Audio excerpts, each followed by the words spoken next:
heavens are about to open up above me. I'm sitting here with an angelic-like figure today for this episode of the Can-Man Radio Show, a friend of mine who has been with me from day one of the creation of this whole movement, this foundation, from Facebook to Instagram to Twitter, now the podcast, and he has literally been the angel of the family, as well as some of my other friends and family that have come down over the past week to help out. But I'm going to start by saying this before I introduce him, and it's going to be a thank you, because the brotherhood you displayed for my family, for me, for my wife, the assistance, stepping up, I can't thank you enough for. So, ladies and gentlemen, you may know him as Seamus, but I also know him as Chris, and my brother Chris is on with us today. So, welcome to the show, my brother. I cannot tell you how excited I am to actually have you here today. Thanks for having me. You're far too kind. Oh, listen. And by the way, and rumors of my untimely demise are greatly over-exaggerated. I just want to point that out. There was a little cardiac hiccup a week ago, and I was transported and taken to the hospital from shift, and I did end up having a heart cath, but everything came out okay. But what I was most pleased with, what helped me get through a lot of this, was having the support of you, Chris, having you there take over the helm and not only just keep people updated and posted. You interacted with Sarah. You provided yourself access, us access to you at any time. You stepped up, man. And, just like my brother Mark Freeman did, coming from Long Island and spent the week with us with Nikki, I just, you guys and the rest of the family out there, I cannot be more grateful to you for doing that, Chris. Thank you so much. You're welcome. And like I said, I don't feel like I did much. I'm glad that I was able to be of some help. And, that's the way it's supposed to be. We take care of each other. Well, you got me through some of those awkward moments where the Percocet or the morphine or the fentanyl might have been working, and the nitro paste was definitely causing the headache. And you're like, so what are they doing now? Well, they're giving me more pills. What else are they doing? I don't know. They're going to shave me here soon. Oh, tell me about how that experience is going to go. I don't know, because I'm a little concerned myself. I'm not wanting a male nurse nor a female nurse. How do I get a non-gender, non-binary nurse in here? Or myself? Let me just do it. I'll shave myself. Don't worry about it.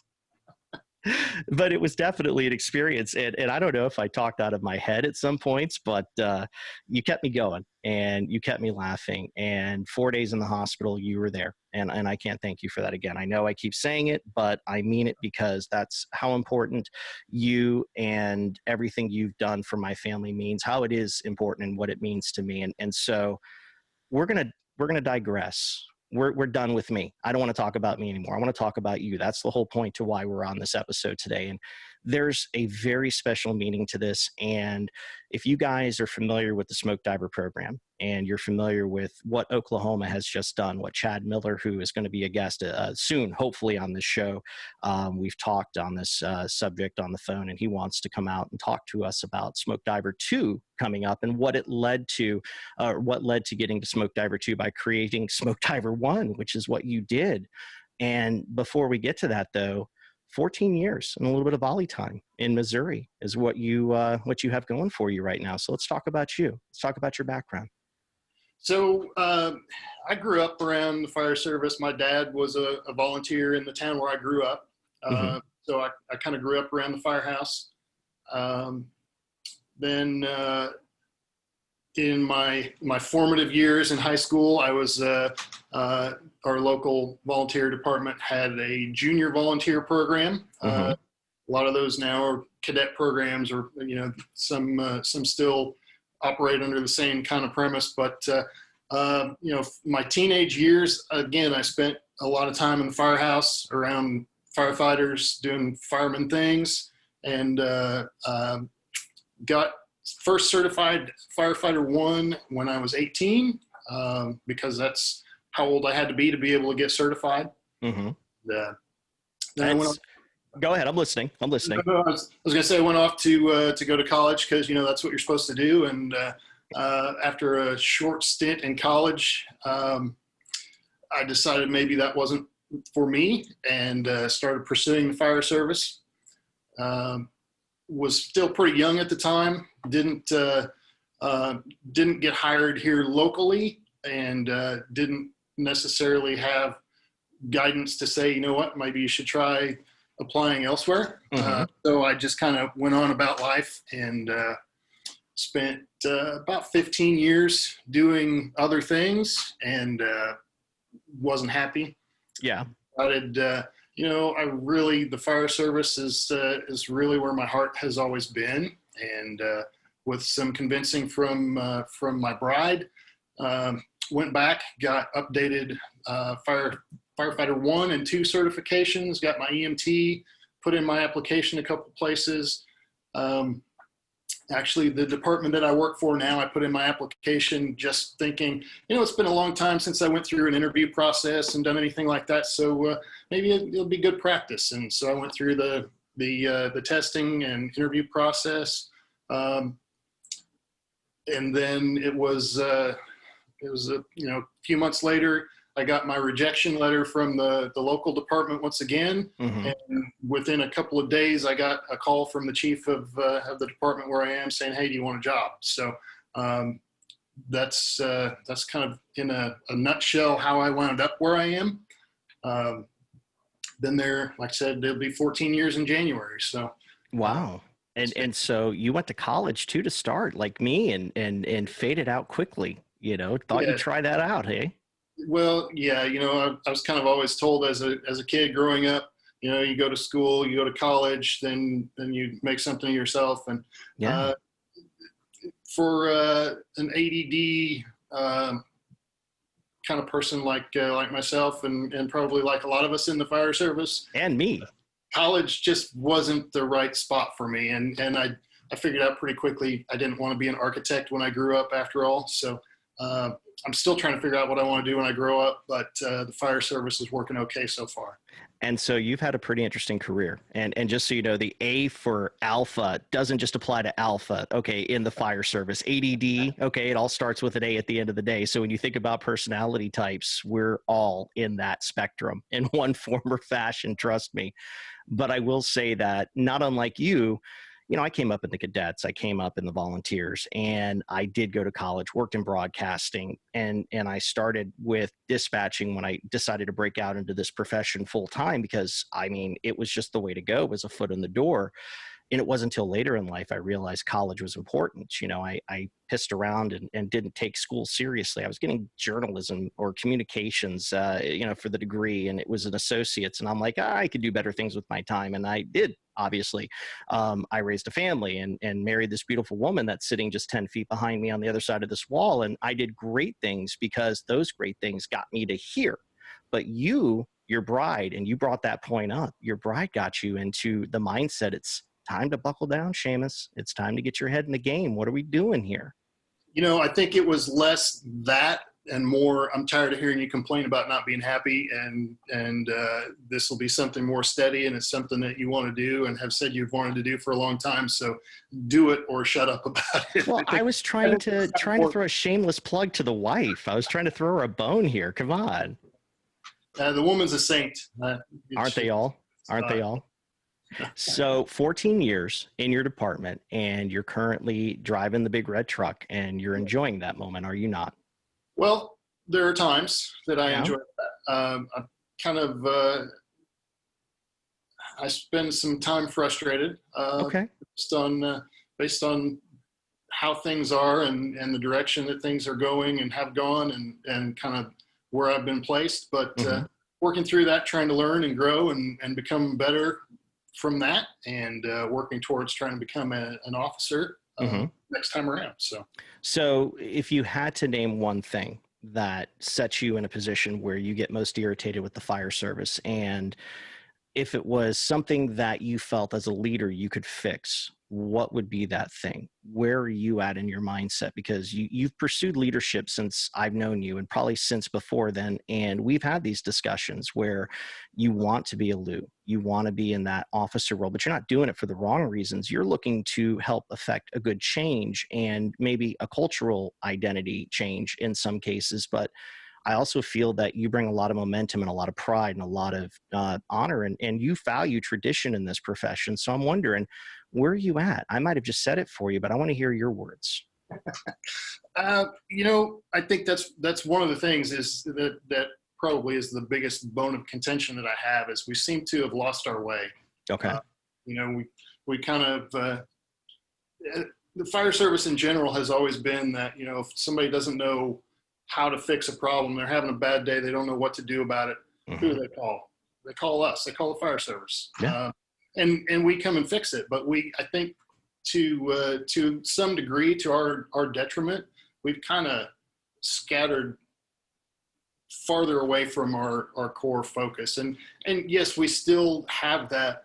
We're here to help, regardless of who you are, what your situation is, what's going wrong. We'll figure out how to fix it. But we seem to have strayed from the core mission a lot. And that, you know, it still says fire department on the side of our rigs. And when people have problems, there's always someone that can fix a problem, whether it's, you know, a medical problem or a cat, you know, stuck in a culvert or something. They don't know what all they call us. But when shit's burning, there's nobody else that can come and make that better than us. And we have to be the best at doing that. And sometimes I think we let some of that other stuff just kind of distract us from being still good at that, even though that's not what we do every day. What it sounds like is there's a cultural struggle right now. And there is in a lot of departments. I mean, the branding and the identity of the fire service has changed over the last 100 years. I mean, in the last 20 years, 30, 40 years, with the introduction of, you know, hazmat teams in one component of the country to USAR, and then you tack in now EMS, which has been a prominent component for major departments across this country for many, many decades now. And you think about how we spread ourselves so thin. We're a very multifaceted organization, and, you know, you have the ability to train at any capacity, at any level, to do any number of things, whether it's a complicated trench, you know, type operation to, you know, getting the kitten out of the tree, or a cardiac arrest, or a blazing structure fire. And I hate to use the term blazing. It sounds like a cliche, so I'll rub that one out for a second.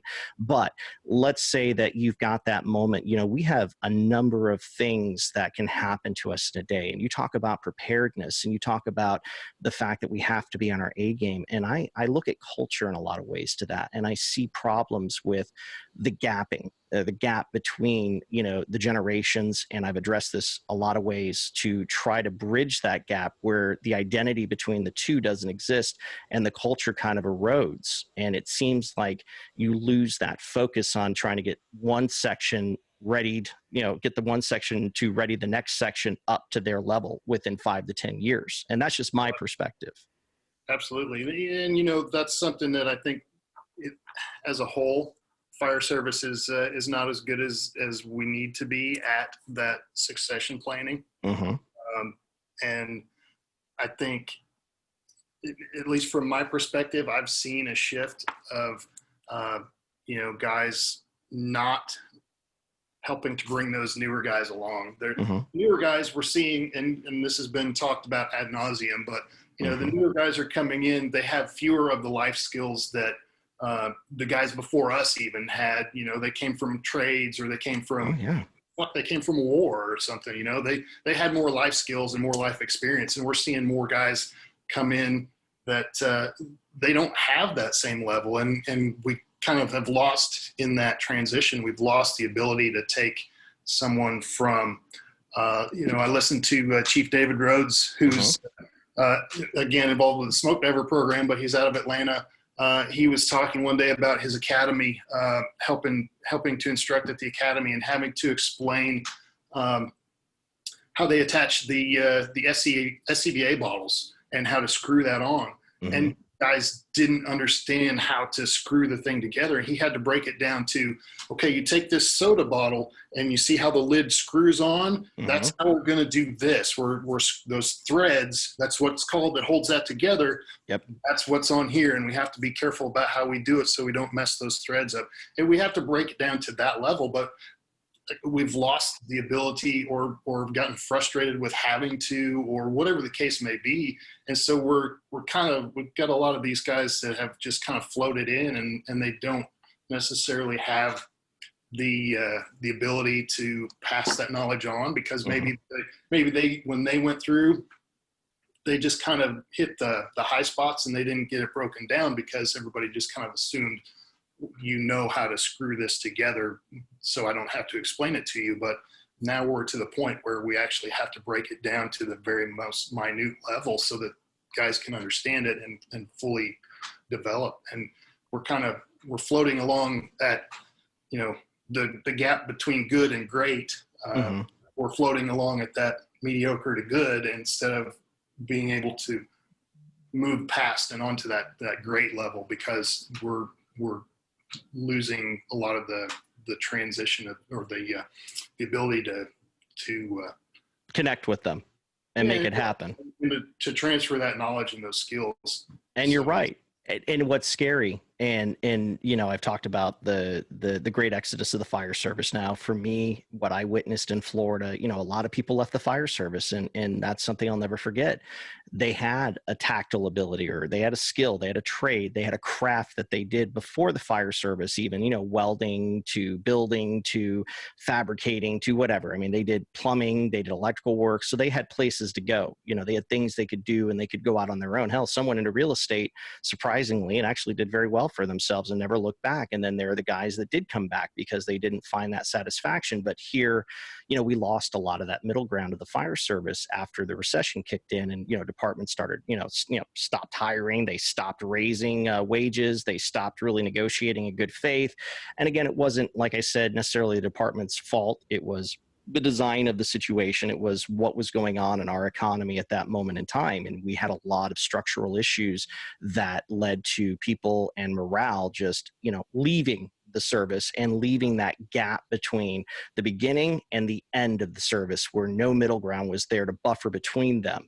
And I see these kids coming in, and what scares me, and this is something that I've talked about before, you know, when you talk to a friend in 2010, 11 as a fire academy instructor, and one of their guys comes in and they fail a test, they fail it a second time, and in most classes that means you're out of the class, right? You go, you're done, you don't get a third chance. What is embarrassing is not so much for the instructor, although it could be, I imagine, but when the parents of said 21-year-old, you know, person come in the next day with the 21-year-old cadet and say, you don't have the right to kick my kid out of your class. I'm paying for this child to be here. And it's like, are you fucking kidding me? Your child did not meet the standard that we expect for minimum standards for the fire school, and we're supposed to give them a free pass. And how does that set the standard or the tone for the rest of the students who, if they did let this kid back in, and sadly, in some cases, they allowed it, you know, the school district would say, oh, no, we can't do that, you know, and this is, you know, fire academies across the state, not necessarily in Florida alone. I'm sure it was a widespread issue too. But then all of a sudden that entitlement kicks in, and then these kids come into the fire department with that, well, if I fail or if I screw up, it's okay because, you know, look what happened. Mommy and daddy came to the rescue. No, you're an adult, and we got to show you how to be an adult. And it's okay, because make the mistake, screw up, we'll teach you. But don't be arrogant. Don't be one of those kids that thinks you're just going to get it handed to you, because that's not how we were trained. You know, we were taught in the school of hard knocks, and that's a very true story. We were taught to shut up and open your ears and do the job, earn your seat at the table. And while we know that doesn't always work now, there is a way to bridge that gap. There is a way to connect with them. And I feel it has kind of been allowed to happen, but that's, again, where mentoring, and that's where things occur. And you see the 5 to 10 year regime building again, and you see those guys with that experience, those girls with that experience saying, okay, Mr. 1 to 5 or Mrs. 1 to 5, I'm going to take you under my wing, and I'm going to show you how to be a good firefighter. And that's important. Absolutely. You know, but that's not necessarily why we're here today, because I want to talk about Smoke Diver. I want to talk about your experience in you know, Oklahoma. This year, they put on their first ever Smoke Diver program, and they worked together with Georgia Smoke Divers, if I'm not mistaken. Like I said, I've had the pleasure of talking to Chief Chad Miller on a few occasions, just learning more about what they did and the time it took to get that program to what it is today. And it wasn't overnight. That was definitely not an overnight process. Absolutely. It took a lot of time, and Chief will explain that when he comes on the show, but something occurred in you. And you're how old now? I am 48. I'm And old. you wanted to go to smoke divers at 48 years old. That Okay, is- that's incredible. All right. And I want to know, when you found out Oklahoma, now you had Indiana, you had Georgia, you even have Florida. But Oklahoma, something about Oklahoma, it resonated with you, and you said, I want to try that program. So let's talk about that. Well, there were a couple of things. You know, I had heard about smoke diver several years back. Mhm. It's one of those things as you know, you progress in your fire service career and you're looking for different different points to be able to soak up knowledge and learn things and Mhm. you know, I tend to gravitate towards maybe looking for the harder way to do things Okay. sometimes. No, I get it. I But get it. I learned about smoke diver, the Georgia program, and Mhm. kind of looked into it a little bit, but never really looked too seriously at it. And kind of, you know, life goes on and other things, and you know, I'm as guilty as anybody of being distracted by some of these things. You know, I got into technical rescue side of things and USAR and involved in a FEMA USAR team, and so, you know, the smoke diver stuff just kind of went on the back burner in my mind. And Okay. I happened to be at a conference a few years ago now, and took a search class that was happened to be put on by all the instructors of the class were smoke divers. Mhm. It was, you know, it was an excellent search class. All the instructors were top notch, but during the course of that class, I got talking with a few of them, and Chief Miller happened to be one, and Chief Lloyd, also from Oklahoma. Mhm. And, you know, kind of got talking a little bit about the smoke diver program, and they planted the seed in my head. You know, we're starting an Oklahoma program, and Mhm. it'll be coming at the time. I think they were maybe 2 years out from their first class. Yeah. And that kind of lit the fire in me again, thinking about trying to do that, and knowing at my age, you know, that window is closing. I try to stay in as good a shape as I can. Mountain biking aside, the imagery that goes up on Facebook when I see you out on a hard ride, I'm like, okay, is he going to break a finger or a leg or his neck today? What are we doing? But so, you know, I realize that I have a limited window to be able to get this in. Yeah. But there's also something really cool about the prospect of being involved in the very beginning of the program, or the first class of the program. Like, you know, there's a lot of legwork, like you said, that it took them years to get the program to the point of being able to put on the first class. So, but being able to be involved in the program from that first class. So I went, it was a year ago, Thanksgiving time. Yeah. Made the drive to Tulsa and tried out, and was selected as one of the first members of the Oklahoma Smoke Diver Class 1. Yeah.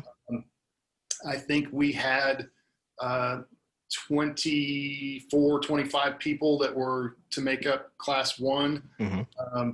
And so I spent that time from Thanksgiving through until the beginning of March training probably harder than I have in a long time. Yeah.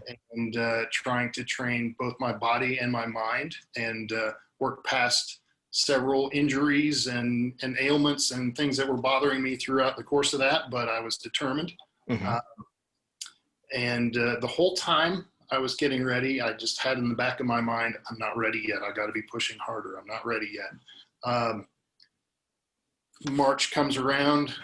I go for Class 1 and meet with everybody. We're in a hotel together, and we all kind of go to dinner, and then we're, you know, kind of getting to know each other a little bit, you know, getting ready, trying to calm our nerves a bit. Everybody's trying to figure out what has anybody been able to learn about the program? What kind of things do we need to know to get through this? Secret society stuff. Exactly, because Yeah. as big a program as it is with the 3 or 4 different programs going out there, Mhm. there's very little actual information about what you need to do to prepare, and rightfully so, because that's part of the preparation is the mental aspect of it. It's a coveted secret. I mean, Absolutely, and not to interrupt, but at the fire college, when they do the class throughout the months of December, and I think they're doing 2 this year to make up for COVID, if I remember correctly. They're doing, I think, a December and January class at the college. Um, when they're out there, you don't go out there, especially if you're not someone who works for the fire college. And even then, they're guarded because they don't want you seeing what they're doing out there, because they don't want to give you that false sense of confidence, I think, or that leg up that you feel you might have by observing their tactics. And so, what little I've been able to observe, I'm like, oh shit, they're hard and heavy. They don't mess around. And it's not that they're trying to beat them in the ground. What they're trying to do is instill confidence in them. And what they're trying to do is get them to that breaking point where they realize, oh shit, I'm not done yet. I can still keep going. And I just got to remember what that feels like. And I'm sure we've all hit that point in our careers or on a scene where we've surpassed our breaking point. But this is what, 5 days of solid breaking point, it seems. They don't stop until they tell you it's over and you got to go. and it's 6 days. For those that aren't familiar with the smoke diver program, I highly encourage you to look into it. But Hell yeah. it's the goal behind it is to get you mentally and physically exhausted, and then you start doing fireman shit. You start learning, firefighter rescue type stuff, and all those things that the little bit that I do know about it and can share, and I think it's pretty open knowledge, is all of the training that they do during that 6 days, all of the scenarios, everything is based off of actual line of duty deaths. Things where firefighters got jammed up, or somebody got into trouble, and they teach you ways to, when you are at that breaking point, at your wit's end, and you're mentally, physically exhausted, teach you that you still have more in the tank, and this is how you overcome that. And you've got to be able to think through the process and keep yourself mentally sharp enough to get through and to rescue or to save yourself, to save the others that might be with you, or all of those things that I kind of think of it as the one warrior, the one who will bring the others back. It's like Hell Week, basically. It's Hell Week like Buds in a sense, but for firefighters, because now you're hitting. Heard it compared to that as a Navy SEALs Hell Week for firefighting, and it's not about being hard asses and breaking you down and making you cry and whatever and getting guys hurt. It's about teaching you that when you think you're at your limit, you still have more to go, and don't ever quit. And so that was something that really appealed to me as well, was that just. Well, it's a big decision. I mean, at 48 years old, hell, 47, when you decided, no, I'm going to do this. I'm going to commit. And I remember watching, I believe it was Indiana came before Oklahoma, or Indiana and Georgia or Oklahoma running at the same time. I'm trying to remember which one it was. This past year, Indiana and Oklahoma both started their classes on the same day. Okay, because Indiana was putting several days up on Instagram, and they were running live periods. Not everything, trust me. They were showing you what they wanted to show you. And a lot of what you're describing is basically what they were describing in their videos. And watching day 1, day 2, day 3, and I'm trying to remember, I think it kind of tapered off after like day 3, because day 4 was a little more intense. 5 and 6, they didn't really want to show you more, because again, that was where things were really starting to come together. One of the things the instructors pointed out, and this stuck with me, and it was when he said, do you see those recruits right there?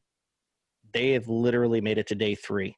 And when I saw them performing these activities at day 1, we all wondered, will they make it to day 3 or day 4? And now seeing them in day 3, and I'm paraphrasing him the best way I can, it was, do you see how they're responding? Do you see how they're moving? Do you see how the cadence is between the two people, their buddy that they're working with in the program?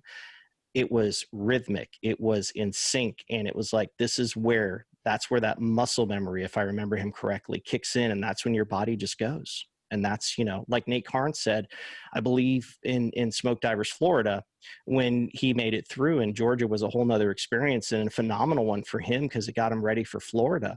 He said there was a point where I literally just shut off, and I remember starting, and that was pretty much it. And I remember ending. And how far did you go? Where were we at in the Seamus world? Let's talk about that. Well, and I hate to admit this, but Don't hate to admit anything. I want you to, it's all good, brother. Trust me. I made it to day one, made it into day one. And I realized that I was not ready. Okay. Mentally, I was not ready. I had not convinced myself that I was ready to be there and to finish. I did take some solace in the fact that I was not the first one to drop, but I dropped first day. Felt like an absolute piece of shit. Like because I've gotten to know several of the smoke divers over the last few years since all this started, and I felt like some of them probably vouched for me, and when this, during the process of getting accepted into the program. And I felt like I let all those guys down, as well as letting myself and my family and everybody else down. I felt like I really let those guys down. So on the drive home, it was a long drive home. From Tulsa to Missouri. Yes. First thing I did was after I called the wife and told her what was going on, and her immediate response as soon as I told her that I was on my way home, she said, "When's the next one?" Because she knew that it was I have unfinished business. I've got to go finish this out. But after I talked with her, the next thing I did was I sent text messages to those guys, and I was like, "I am so sorry." And there again, if you know any of the smoke divers, if you spend any time around them, those guys are top notch and they're tight and they're awesome dudes, but they all had the same reaction. And they told me, one, you've got nothing to be sorry for. Just by coming, you've already done more than 99% of the fire service will ever do. Yep. So I felt like a piece of shit, but I now have a little better understanding, and I've had a little more time to prepare. I quite honestly, I've spent since March kind of getting my body back into reasonable health. Okay. So rehabbing the body, growing the mustache, and looking good. Absolutely. Yeah, no, I see it. I've not worked out as hard, Okay. but I've still tried to maintain some level of fitness and like I said, rehab the body. And I am now, after this holiday weekend, I'm now actually I'm starting my lifting program and starting probably try to do some 2-a-days and get it ready so that I will be ready come end of April, 1st of March. Well, what you just identified was exactly how Basil or Nate or, Chief Don Campbell or Chief Talbert or any one of those instructors that I've had the pleasure of shaking hands with, or Tom Deputy, or any of the men that I've worked with in the fire service that had smoke diver, when it was the program in the 70s and the 80s and 90s before the hiatus, it was a different program. I'm not saying entirely different, but the gentlemen who run the program today, who have been through it, Scott Chappell, who I work with at the college as well, he's a district captain in a local department, actually in the county I work for, or live in rather, incredible men with incredible integrity. And, the thing that always resonated with me, it's the same across the board. This is not about egos. If you're coming here to just say that you can bang the drum loudest and get through smoke divers and that's all you're trying to get credit for, well, it means shit. You're here to learn how to be something better and take that knowledge back with you and put it in the departments you came from. And guess what you're going to do? You're going to make your guys and girls better, and you're going to help them. Yeah. That brotherhood. And they expect you, once you have, even if you haven't completed the program, no matter how far you get through the program, they expect you to take what you learn there, take it back and spread that and help make others better, stronger, better firefighters. That's what the whole program is about, is making us all better. Yeah. Like I said, it's not about ego. It's not about, who's the baddest motherfucker. It's about who, who is my brother, and what can I do to help my brother or sister, and make us all better. Fucking A right. And be honest, I've seen some of the skinniest kids make it through smoke divers, and some of the brawniest dudes fail in the midway of day one. There's no real exact parallel, I think. And yeah, there are hints, like Florida Smoke Diver puts out workouts and exercises and ideas as to what you should be doing. And I think Oklahoma probably does the same thing at a certain point, and so does Indiana and Georgia, all great programs. And something that I love about that is the encouragement. It's the messaging. It's you're here to live. Okay, that's the bottom line. Yeah, you're going to get beat down in the physical sense, and in the spiritual sense, maybe in the psychological sense, and that's just what's going to happen. I mean, what we do is not a fucking job for the weak-minded. Okay, we don't function well if we can't accept the fact we're walking into buildings on fire with zero visibility and heat pushing us down to the floor. I mean, let's be honest, that's a pretty fucked up environment for any normal person. We got to already have a little bit of that offset and that mentality to embrace that concept to do what we do. But the bottom line is these guys, these men that are there to teach you, are there to keep you and others alive. And that is the beautiful messaging that I think smoke divers, the importance of smoke divers in our fire culture and what it does. Put the egos aside and look at the greater good that program does for firefighters across this country. Yes, absolutely. And you had a lot of firefighters from outside of Oklahoma with you, and Georgia does too, and I think Indiana as well. Florida, I don't know so much. We're a pretty big state. We get a lot of people in from Florida. I don't know if we've had any out-of-staters, to be honest with you. I'd have to ask that question, totally. But Oklahoma had a few. In Oklahoma Class 1, and again, I'm not trying to say that I went through the program or I'm associated with the program. I just know that I was able to be involved at least in some part of Class 1, and I intend to be involved in Class 2 and become a smoke diver. But in Class 1, we had myself and another fairly local guy from Missouri. We had guys from Kansas, guys from Oklahoma, guys from Texas. We had a guy from, I can't remember. I want to say Washington State, maybe. I remember in conversation, I think Chief Miller mentioned that to me at one point. He had flown in. So we did have, we had a number of people representing primarily the Midwest, but around the country. And of course, the instructor cadre was made up of guys that had been through the Georgia program. And it was guys from Texas, Oklahoma, Kansas, and of course, some of the guys from Georgia, and there were guys from, again, all over the country, and they all come together. None of those guys get paid; they're all there because it's about the brotherhood and about making the fire service better and making us all better. And I want to tell you something. Stop saying you're not affiliated with the program, okay? Because you're fucking affiliated with the program. You showed up day one. You didn't cower it out, okay? I don't care if day one beat your dick in the dirt. You showed up day one and you put your fucking best foot forward. You came to a realization. You said, you know what? I know I'm not ready, but that doesn't mean I'm quitting to never come back. That just means, fuck, I know what I need to do now to come back and conquer this program. And even you said it in those conversations with the instructors after the fact, the very men that vouched for you, or at least you feel vouched for you. What did they do? They didn't beat you down.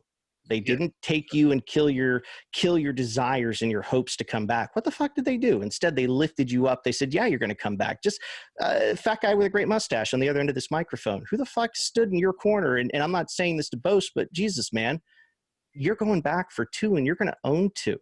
And I don't care if you make it to day 3. You're going to own it more than you did in 1. Okay. And if you got to go to 3 and you get to 5, great. If you go to 4 and you get to 6, well, guess what? 4 is your lucky number, because I don't see you quitting until you accomplish this. You're right. You're right. I don't. I think you're going to fucking do this. And whether it's going to be you doing it now, which I am wholly convinced, you now got a taste of what it is. And you realize, expectations aside, what you got to do. And you have that plan. it's out there for everybody, and all the Canman followers now know. So I've got the accountability there. I've got to do it now. Well, I mean, you're never gonna offend me if you fail, okay? Because remember something. The guy right here looking at you fails daily, okay? And I would rather try and fail than sit back and say, you know what, maybe it's not for me, because that's just the way I'm wired. But what I want you to do is exactly what you're doing now, is inspiring others out there, me included, to be honest with you. Maybe I drop 50 pounds. Maybe I take it on in 2022. I don't know. I'm scared to death of it. I'll be honest with you. I love it, but it's just like, wow, if Chris can do it at 48 and I'm 43, there's no reason I can't do it at 45, and challenge myself. Oh yeah. I'm seriously thinking about it. That's no joke. Cardiac history aside, thank God it was nothing. I mean, it was a lesson and it was a moment. I think it was an eye opener for me to spend 4 days in the hospital and realize, I'm not invincible. These are things that I need to care for on my own self. I've got a family. I've got children. I've got an obligation to them. I got to be here for them. So the messaging you're giving today, I'm willing to bet beyond a shadow of a doubt, you're inspiring a listener right now to say, Indiana, Georgia, Florida, Oklahoma, which one am I going to? Because it's all going to depend on availability, their time, their, proximity to the program, I think in some cases, and their willingness to do it. And this is why I'm so grateful you came on the show today to talk about your experience and get your head back in the game. Well, and I appreciate that. We've talked about this before. I'm nobody from a nothing department in the middle of nowhere, but there's a lot of us around the world, and the fire service is made up of us. There's a handful of superstars out there that everybody knows, but people need to know that there's more of us out there that are just, average Joes getting through the day. And, there's greatness in all of us. It's just a matter of bringing it out. Just like I said to Steve Green and Herbie and a few others in different podcasts, there's always potential. And you have to see that potential no matter how frustrating it is. Like we talked about the example of the entitled kid and his parents at 21 going in and saying, put my kid back in standards. Well, that's bullshit. Okay. We know that's bullshit. And that's not okay. There's a standard. The standard exists for a reason. Okay. But if you cross that door into that department or into that training center, there's an expectation where there's potential that you have to be willing to see. You can't just judge a book by its cover. You got to see that potential. And that still exists in all of us, especially the ones that care about this profession, the imperfect ones, and those who feel they're perfect and walk a shit walk. And then those who actually do better than most, and fare better. Okay. I get it. It is what it is. I'm in the imperfect category, but I am grateful to at least have this opportunity to be just an average Joe who has a passion for this service like you and cares and wants to see people succeed.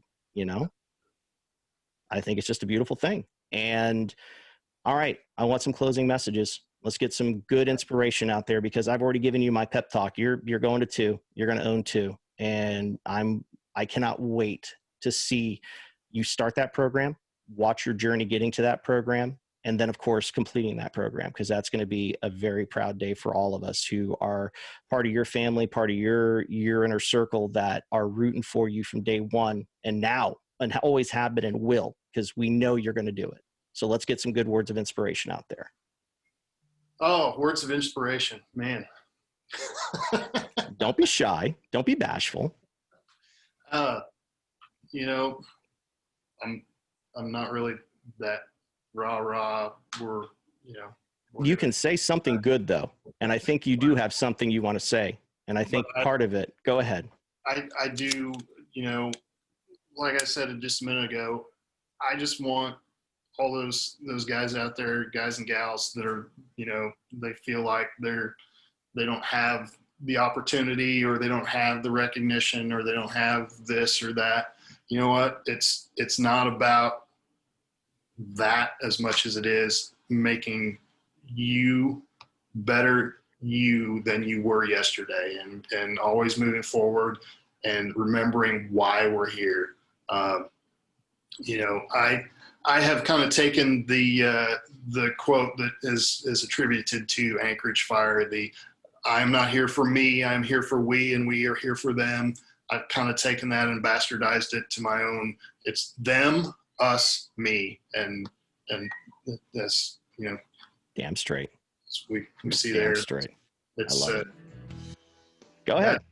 That's why we're here. We're here for them, and it's our responsibility to make sure that we're the best us that we can be for them.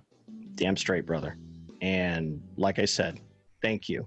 Thank you for everything you did for us and still do for us as a family, and stepping up last week and being there for my wife and me and the kids. And, you know, you've been there day one, man, literally. I mean, the conference calls we had, the plans we've all had, the things we've seen grow with this platform, and you've been a part of it since day one. You've been able to now see it grow to this and be a part of it and share your messaging. And it's just a beautiful thing to have you on this show. And I'm grateful for that. So thanks for coming on today and just being here with me today.